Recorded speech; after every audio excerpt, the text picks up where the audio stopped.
And another practical thing people can do to overcome fear is it's something called the Batman effect. This is something I talk about in the book. There's a really cool study they did on kids in like kindergarten or something. And they split them into a bunch of different groups. And one of the groups, they told, just do the task as normal, whatever the thing was. And one of the groups, they said, imagine you're your favorite cartoon character, like Dora the Explorer or Batman, for example, and just do the thing as if you are that character. And they found that the group that was pretending like they were this cartoon character, they performed better on the task and they enjoyed it more. So it's like they were feeling good and they were more productive. And they called this the Batman effect, that thinking of yourself as someone other than who you are massively sort of changes the way you approach something. And so I do this, for example, like these glasses are fake. I don't actually need glasses because I've had LASIK a few years ago. But I just kind of, kept on wearing them because putting on my fake glasses, like whenever I'm on camera or anything or giving a talk, I put the fake glasses on because I step into so for me, the Batman is young Professor X from the X-Men series. And he's like a really good teacher and like he's really good at explaining stuff and he's like a nice guy and he's got like telekinetic powers and that's pretty freaking cool. But I just sort of put the glasses on and I'm like, okay, I'm in that mode. I'm in the mode of kind of just, it's not about me. It's about what's the message I can share that would help. I think of any listener or whatever, a viewer as being a student. Like if I were a teacher teaching some students, what I've learned along the way, just sharing some ideas, what would that look like? And that to me looks like young Professor X. I fake glasses. love this. Yeah, it's good stuff. Wasn't there, you wrote about this. I love that this is now your persona. What we call it? Professor X. Professor X, yeah. From Professor the X. Have X. you seen X-Men?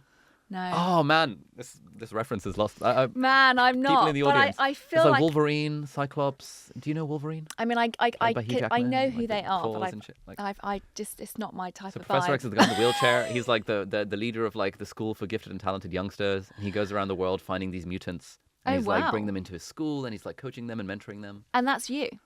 I'd like to think so. That is you. I mean, I'm now literally going to go home and watch And then X-Men. there's Magneto. And like, You're lost on wow, me. wow. It's totally lost on me. I've never met someone who. Okay, that's cool.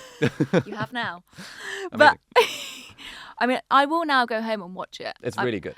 And I'm now going to think of you. And Nice. I love that you. I mean, I have a similar. I don't have a persona per se, but I use it in the way I dress. And so when I'm at home, Yeah. I'll just be on my slacks. Yeah.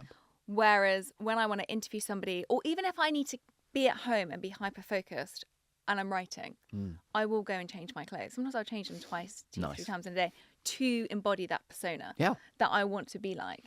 Whereas I know that when I'm dressing in my yoga gear, I'm not that creative person that I want to be. And so for me, I guess that probably fits on what you're trying to say. Yeah.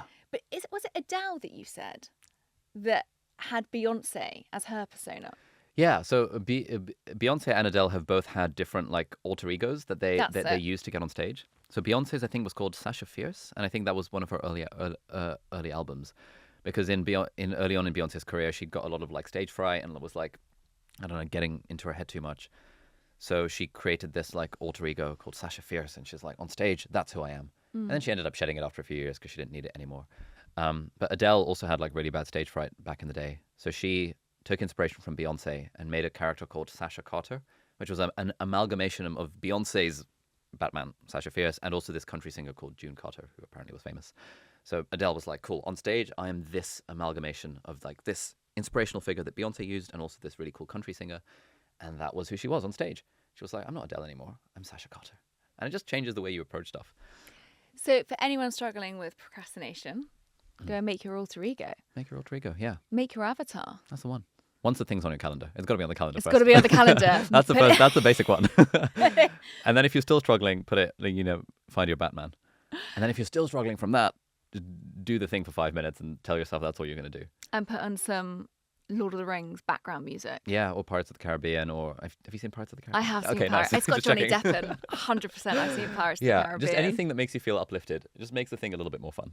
I do think we really underestimate, and I wrote this in my Members Hub newsletter today, around our different senses. We forget about sound, how that affects us emotionally. We forget about touch. We forget about scent. And all of these things can really help us. For me, actually having scent is one of the biggest things that I use to help focus. How so? I react really, really well to having candles and essential oils all put over my wrists and my temples. Okay. And I remember when I was doing my biochemistry exam, And I was so terrified about not remembering. I think the thing about dyslexics that I was told is that we have a much shorter ledge than other people. So we can't retain our information as well. So for me, I can do as much studying as possible. There's only so much that's going to fit on that ledge. You'll have a much larger ledge than I will. So I've got to be really strategic about what I decide to intake in the information before an exam. Because essentially it's about memory, and if I can remember it. Yeah. Rosemary is a really good essential oil for helping you bring back certain memories. So when I was studying in certain parts, I would always have fresh rosemary and scent around me. And then I would take it into my exam. And then I would smell it during the exam. And that helps bring back that memory. I didn't know this was a thing for scent. This is a thing. So they've done a weird study where they got people to prepare for a test. And then they got another group to prepare for the test underwater. Like this was a group of divers. And they were just like prepare for the test underwater. So they had like waterproof, like whatever. I'd love to see that study. And then they got them to do the test. And then one group did it on land and the other group did it underwater. And they found that if you studied underwater and did the test underwater. Thanks so much for listening. To hear the full episode, there's a link in the description.